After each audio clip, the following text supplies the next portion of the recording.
We remain steadfast in our commitment in delivering local news that matters, stories that inspire, enriching the lives of Filipinos in Mindanao, in the Philippines and across the globe. This is your GMA Regional TV, kapuso ng bawat Pilipino.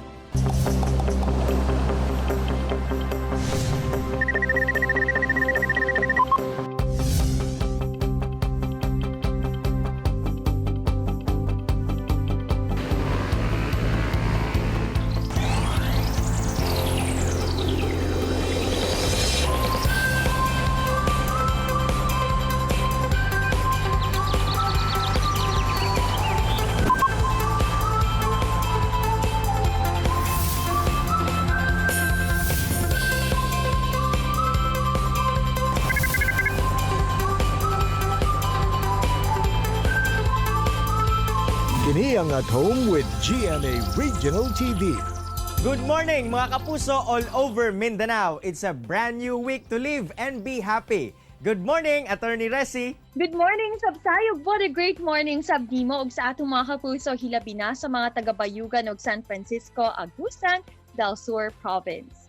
Mga kapuso, this Monday morning ang istorya sa pagpreserba sa atong yutang kabilin ang atong isgutan kauban ang field biologist na si Joshua Donato. Tayron sab nato ang mga programa na nagasuporta sa mga tribong bago pa tagabawa aron magpadayong balanse ang ilang pamuyo. Kana ang tutukan nato unya. Samtang Attorney Resi ma-inspire kita sa istorya sa kalampusan sa Tagulwanon nga si Eric Rosales nga sa iyang pagpaningkamot nakahuman kini sa iyang pag-eskwela.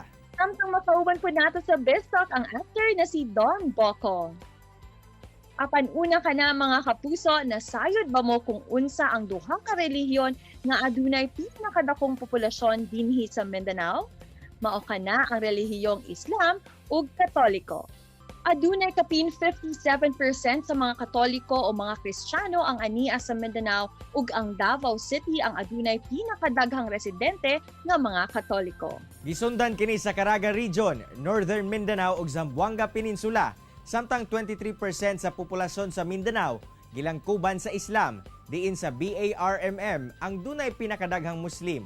Gisundan kini sa Lanao del Norte, dayon sa Soc-Sargen Region.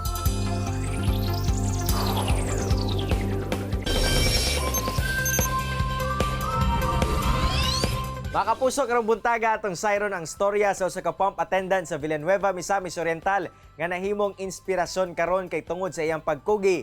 Nakagraduar gayud siya sa kolehiyo. Atong makauban si Sir Eric Rosales gikan Tagulwan, Misamis Oriental. Sir Eric, good morning and welcome sa At Home with GMA Regional TV. Kamusta ka? Okay lang. Good morning po sa inyo diha sa tanan po nag-kuan karon. Good morning. Sir Eric, unang-una no para sa kasayuran sa atong mga kapuso, amo sa kang ila-ilahon. Unsa ba ang dagan sa imuhang kinabuhi diha sa Tagulwan ug Villanueva? Yes sir. Ako na siguro nagsayod naman ang tanan tungod kay siyempre wala man ko na-expect nga mag-viral yun tong akong kuan kay siyempre ang ako wala nga ato nga paabot papasalamat raman to pud sa akong mga ginikanan, mga kuan kauban sa trabaho. So karon ako nagpadayon gyapon sa pagtrabaho. Well, akong asawa na dire nagbantay sa amo naman may isa ka anak. Then akong mama, papa mag-uuma raman gyapon akong mama papa pero grabe ka proud gyapon ako bisan ingana ra nga magkuan manginadlaway akong papa. So grabe ka proud gyapon ako. Wow, proud sab mi sir sa imuhang nakabot, pinaagi na sab sa imuhang pagpaningkamot. Apan niadtong estudyante, pamilyado ug trabahante pa ka sir. Kamusta ba ang imuhang kinabuhi? Lagi sir, ang isip usa ka estudyante, usa ka amahan, usa ka working student sir. Grabe dili kuan imong kuan pero ang pag time management naman lang yun sir ang kikinahanglan yun no. Ang sa akwa nay mag-duty ko panggabi 10 PM to 6 AM niya akong klase nasa 7 AM to 11:30 AM. Ya pagka udto pag yun na sir, alas 2 duty pag yun ko na sir. So mahog nga wala na gid koy time nga makatulog. O ang akong kontra gyud kanang kuan ra kining bilar, grabe ka bilar. Nya lahi ba yan yung cream sir kay dili lang ba mentally ang gina-develop sa imo physically and mentally ba gyud. Bilib ko sa imong dedikasyon Sir Eric kay dili tiaw ang imong adlaw-adlaw nga kaagi. Pero sir, pangandoy ba gayud nimo nga makagraduate sa kolehiyo? Yes sir, pangandoy gyud ako nga makahuman gyud og eskwela sir. Elementary pa ko hantod nag high school ko 8 kilometers among baklayon sa una sir sa bukid 8 kilometers buntag hapon pag high school nako then pag-graduate na ko high school kalagi kawad so ni sa kawadon so wala ko nakapadayon nakatambay ko og 7 years so mo to nga nakaanhi ko diri sa Tagulwan nakakuan kog trabaho nga kanang sa akong gitrabahuan karon so nakakita ko opportunity sir nga na makabalik kog eskwela nga siguro ang ako lamang gidunta sa una is bisan unta to kuan lang kog 72 units kay ka-apply og sundalo man lang gani. Pero time kam nga kuan murag giganahan na po ko sir kay na kuan po ko sa akong mga classmate nga gi-encourage po ko nila nga human lagi ta kay hapit ka gamay na lang. Curious sa Mr. Eric no, ngano sab criminology ang imong gikuha nga kurso? Unsa ba ang imong pangandoy nga trabaho? Sir, sa tinuod lang gusto na ako nga kuan nga magpulis pero na-discourage po ko gamay kay igo ra po ko naka 5'2" niya ang height requirements ba sa kuan PNP is 5'4" pero retry lang gyapon ako sir pero pag-abot sa panahon nga nakasugod na ko eskwela so dito na ko naibaw-an nga dili ra man di ay ang pagpulis ang pwede masudlan sa usa ka criminology graduate o usa ka passer sa usa ka criminologist dito na ako nakuan nga daghan man day nga mga law enforcement agency nga imo pwede masudlan. Panghinaot na mo sir nga makabot nimo ang imong pangandoy ug makakuha gayud ka og trabaho nga subay sa imuhang damgo. Apan Sir Eric, unsa ba ang imuhang gibati karon nga nakagraduar na gayud ka ug nagbunga ang pila ka tuig nga kahago? Lagi sir, grabe gyud sangko sa langit akong kalipay apil akong mga ginikanan sir. Grabe nakahilak yun sila nga sa upat ka tuig na ako ngayon nantos nga bilar lagi na majuti na nagkuan gyud ako akong damgo nga makagraduate gid ko sir. Sir Eric, unsa imong mensahe sa mga susama nimo nga gaagi og lisod ug nagapaningkamot gihapon sa kinabuhi?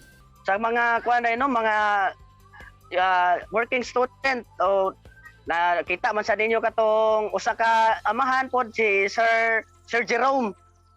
So lahi-lahi mi og story pero pareha mi nga naningkamot. So kamo pod nga mga estudyante kung naa mo ipangandoy sa inyong kinabuhi so i-pursue gyud na ninyo. Dili babag ang kawadon o dili babag ang kawadon nga makabot mo imong gipangandoy. So karon ako nakagraduate ko, nakasurvive ko sa akong kuan. So siyempre kung nakaya na ko, makaya po na ninyo. Mora na ako may istorya. Dream lang yun, dream high ba para makabot atong mga pangandoy sa kinabuhi. Ako karon wala pa man gyud ingon nga successfully kuan kay wa pa man ko ka pasar sa board exam. Pero at least na magamit na ako akong diploma so mapapang-apply og mga binta-bintahan nga mga trabaho nga makabuhi pod sa atong pamilya pod. Daghang salamat Sir Eric sa imong oras nga gihatag dinhi sa At Home with GMA Regional TV. Padayon sa paglambo sir og amping kanunay. Sige sir, salamat kayo. Chillax lang mga kapuso, mubalik pa ang At Home with GMA Regional TV. Kini ang At Home with GMA Regional TV.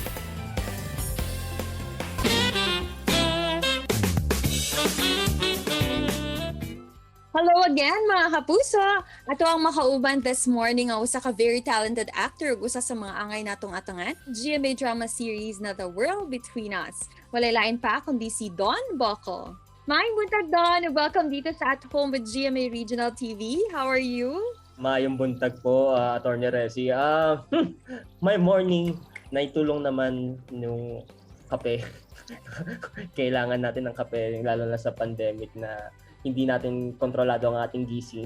Bago natin pag-usapan ang inaabangan naming The World Between Us, na pag-alaman namin na nanggaling ka din pala sa teatro. Paano ka ba or kailan ka nagsimula sa pag-arte sa entablado? Actually, nag-start po ako nung na-absorb po ako na-invite po ako as a member sa PETA. It's the Philippine Educational Theater Association. Way back 2018, I was a workshopper po back then. Tapos, well, thank you at may nag-invite po sa akin to be a part of the organization. From there po, talagang blessings talagang dumarating sa akin papunta up to here, up to this point na malaking training po ang theater for me.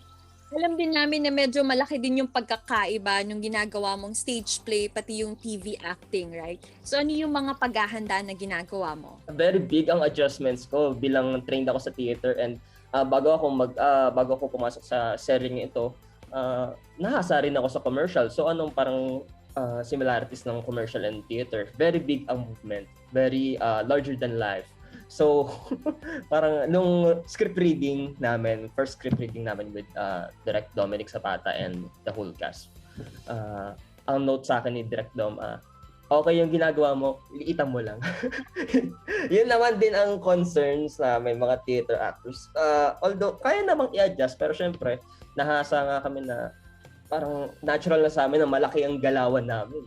So, from time to time, na hinuhuli namin yung sarili namin. Ako, hinuhuli ko yung sarili ko na, medyo malaki ata movement ko dito. Kasi nga, meron restriction na ang frame natin. Lalo na dito, sa Zoom. Nangyayari ngayon na nakakahon tayo. So, kailangan kita ang bawat nuances, ang bawat kilos. Dapat malinaw kahit small lang yung pinakita mo.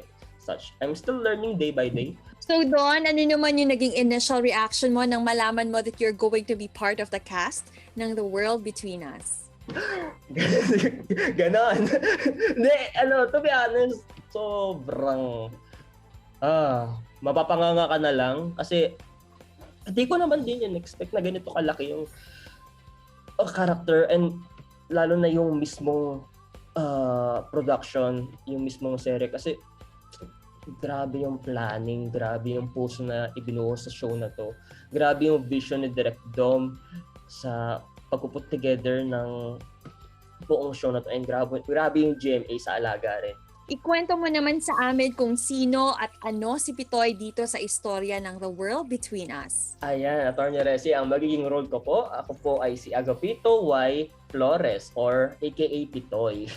So, ako po ay isa sa mga best friend ni Quiz Alden aka Louie sa The World Between Us. Isa siyang very loyal na tropa. Hindi, more than tropa, it's more like family na talaga, ganun yung brotherhood namin. Dagang salamat, Don, and of course, please invite everyone to watch The World Between Us. Mga kapuso, lagi niyong tatandaan na habang nabubuhay tayo ay may pag-asa, at habang dumarating na ang papalapit na ang araw ng release ng aming show, sana abangan nyo, antabayanan nyo ang release ng The World Between Us. Starring Alton Richards, Jasmine Curtis Smith, mga kasama rin natin si Miss Dina Bonaby, si Miss Jacqueline Jose, Miss Kelly Day, Jericho Arceo, and ako bilang Don Boco, bilang Pitoy. And sana magustuhan nyo ang aming programa na binuo namin. And that was Don Boco, mga kapuso. Chill lang mo kayo mabalik pa ang At Home with GMA Regional TV. Kini ang At Home with GMA Regional TV.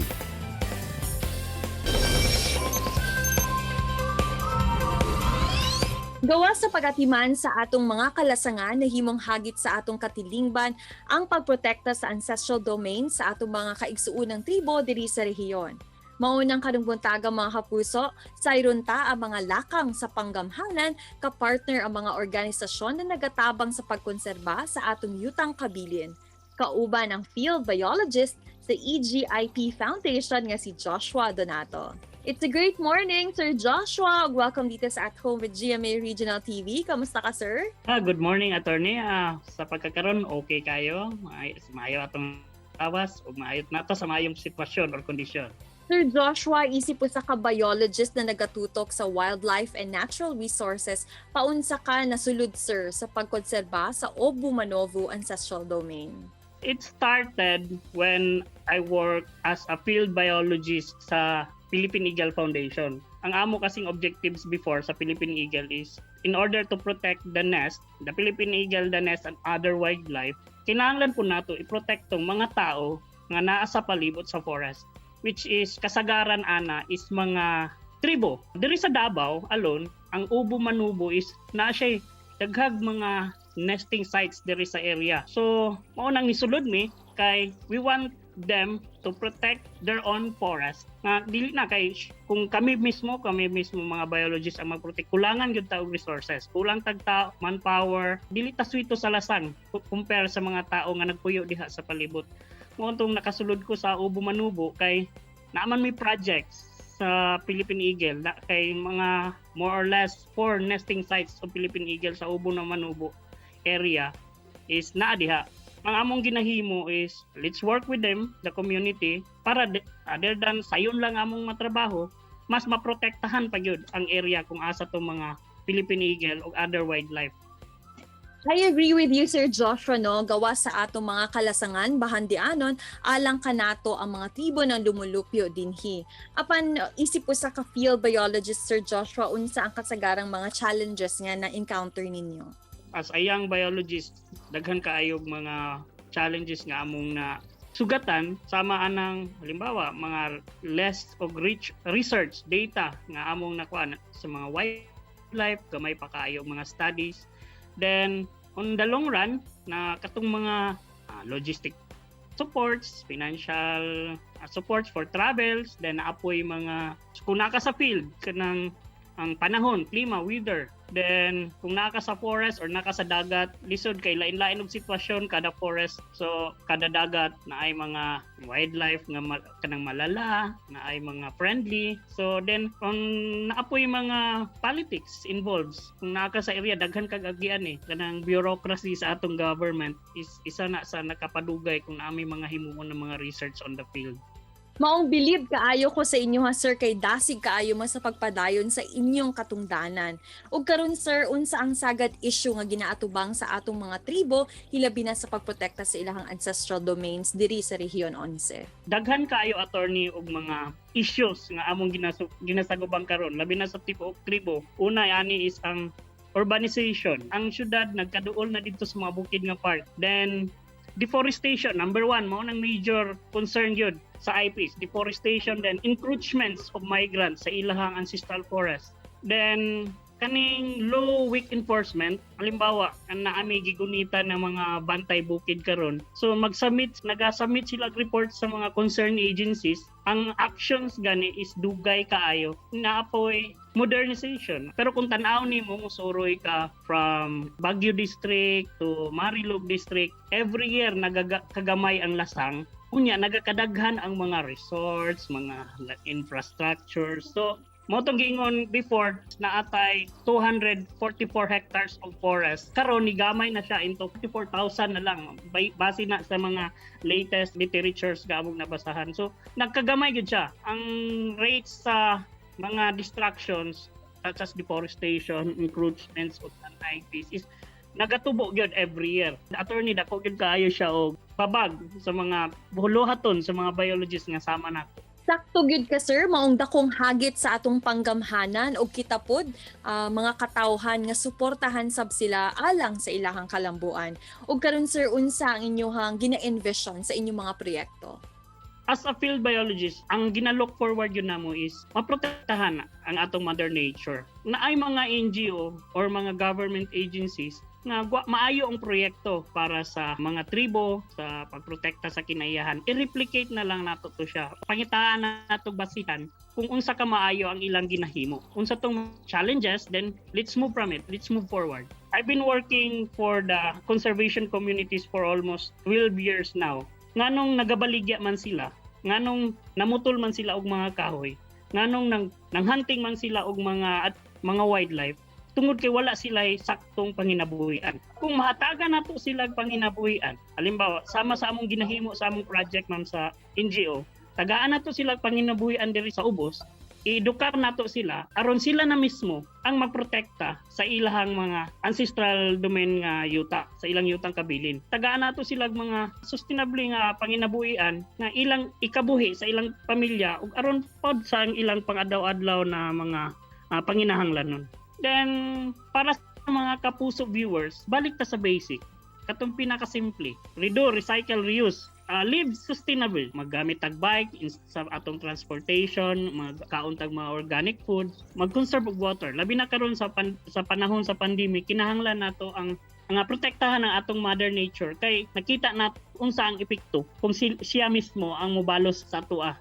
Daghang kaayong salamat Sir Joshua Donato ug padayon sa inyong maayong buhat sa pagkonserba sa atong ancestral domains alang suporta pod sa atong mga kaigsuunang tribo diri sa rehiyon. Amping, sir! Okay, attorney, daghan pod kaayong salamat. Tinaot na nakahatag ko og saktong impormasyon sa inyong programa. Tayo mga kapuso, nagmadasigon og hugot ang dedikasyon ni Joshua Donato nga usa ka field biologist nga maprotektahan ng atong kalasangan ilabi na ang mga tribo nga nagpuyo dinhi. Tungod alang kaniya, naghulagway kini sa balanseng pamuyo o refleksyon sa panakiusa sa usa ka komunidad. Samtang Attorney Resi human sa 4 ka tuig nga pagpaningkamot kung asa adlaw-adlaw nga nagabilar isip working student. Nagbunga gayod og migraduar sa kursong BS Criminology si Eric Rosales sa Taguluan, Misamis Oriental. Panghinaot niya karon nga masunod ang iyahang pangandoy nga mahimong usa ka public servant. Ug dahil mga kapuso ato subsuportahan ang character sa actor na si Don Bocco sa GMA drama series na The World Between Us. Mga kapuso, unta na-inspired na kakaton kamo sa gishare sa itong mga bisita karong buntaga. Sama na lamang sa panultihon ni George Eliot nga it is never too late to be what you might have been. Sakto sa itong episode karong adlaw. Mga kapuso, makita pagbalik ang atong episode pinagi sa pagbisita sa www.gmaregionaltv.com ug mag-subscribe sa official YouTube channel sa GMA Regional TV. See you tomorrow mga kapuso. Stay safe and healthy. Ako si Attorney Resi Rizada. Ako si Cyril Chavez.